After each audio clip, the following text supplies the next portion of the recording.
एक जमाने की मशहूर एयरलाइन कंपनी जेट एयरवेज को नया मालिक मिल गया है। जी हां, कंपनी के नए मालिकाना हक के नाम पर अब मुहर लग गई है।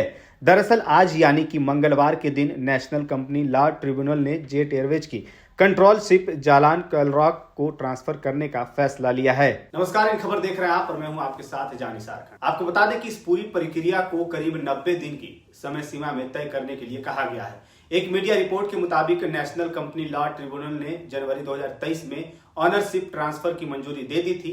इस फैसले को जारी रखते हुए अब एनसीएलटी ने कर्जदाताओं को 90 दिनों के भीतर ट्रांसफर करने का निर्देश दिया है।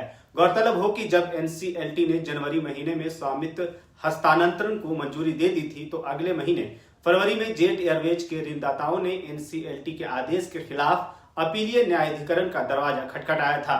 भारतीय स्टेट बैंक के नेतृत्व वाली ऋणदाताओं की समिति ने इस फैसले के खिलाफ एनसीएलटी में अपील की थी, लेकिन अब एनसीएलटी ने भारतीय स्टेट बैंक की याचिका को खारिज कर दी है।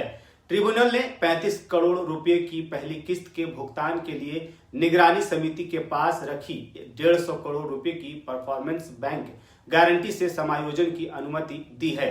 इससे पहले जेकेसी ने सितंबर 2023 तक 2 किस्तों में 200 करोड़ रुपए का पेमेंट किया था। हालांकि ऋणदाताओं ने तर्क दिया कि जालान